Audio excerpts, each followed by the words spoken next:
আসসালামু আলাইকুম ভিউয়ার্স, আমরা এখানে কিছু ডাল এবং কিছু চাল নিয়েছি। প্রথমে আমরা এটাকে ব্লেন্ড করব এবং এর সাথে কয়েকটা এলাচও নিয়েছি।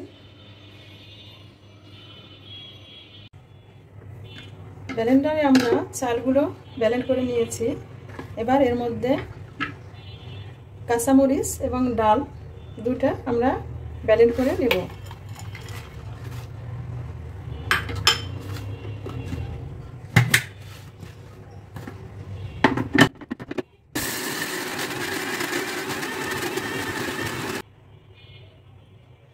আমাদের ডাল এবং কাঁচামরিচ ব্লেন্ড করা হয়ে গেছে।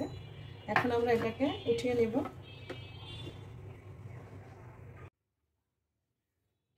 আসসালামু আলাইকুম ভিউয়ার্স, আমি এখানে আজকে নিয়েছি ডাল, চাল, এলাচ এবং কাঁচামরিচ ব্লেন্ড। এটা লবণ, এখানে কিছু আলু কুচানো, এখানে পেঁয়াজ, গাজর এবং কাঁচামরিচ কুচি। আমি আজকে যে রেসিপিটা বানাবো তা হচ্ছে সবজি পাকোড়া। এখানে নিয়েছি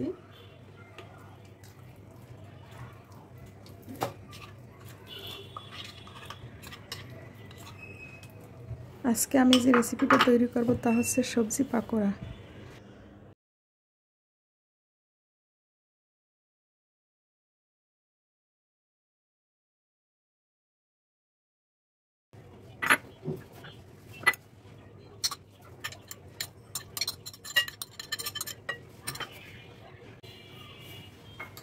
এবং স্বাদ মতো লবণ দিয়ে দিচ্ছি। এখন এটাকে ভালো করে মেখে মিশিয়ে নিতে হবে।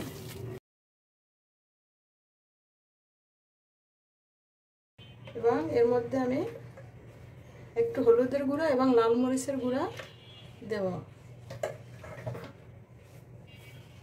এরপর এটাকে ভালো করে এর সাথে মাখিয়ে নেব।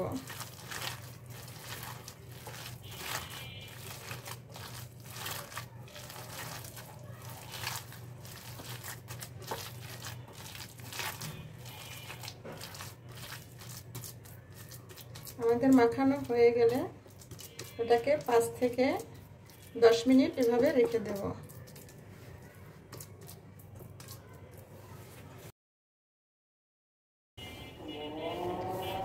তো শুরু করলাম। 5 থেকে 10 মিনিট পরে আমরা এখন এটাকে ভাজি করব।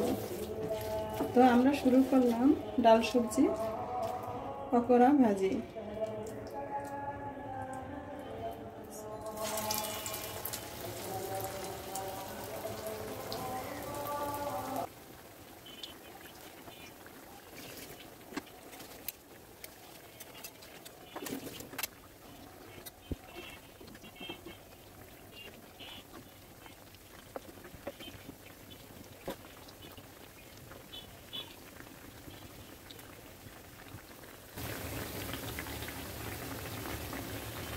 এখন এটাকে আমরা উল্টিয়ে দেব। লাল হয়ে গেছে।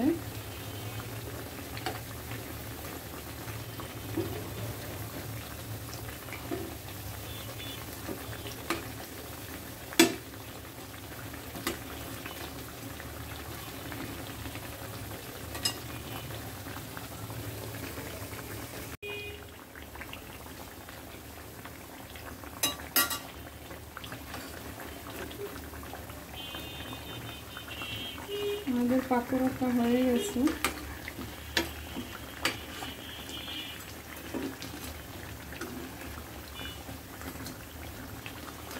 এখন আমরা এটা চুলা থেকে তুলে ফেলব। পাকোড়াটা ভাজি করা হয়ে গেছে।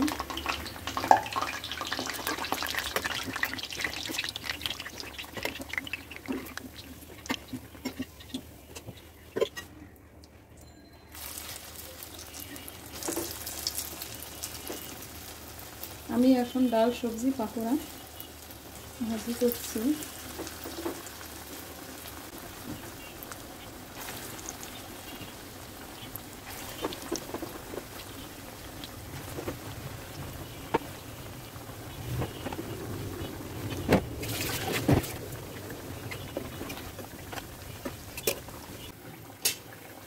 পাকোড়াটা লাল হয়ে গেছে, এখন আমরা উল্টিয়ে দেব।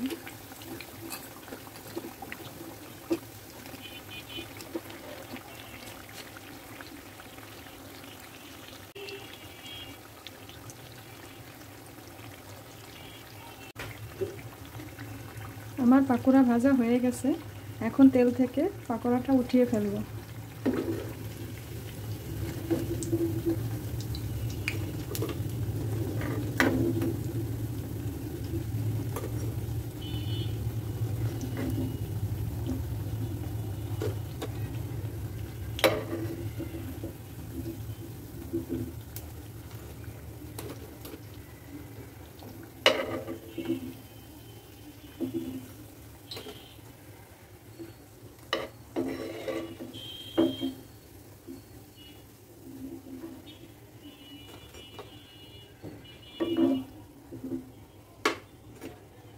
ব্যাস হয়ে গেল আমার পাকোড়া ভাজা। আল্লাহ হাফেজ।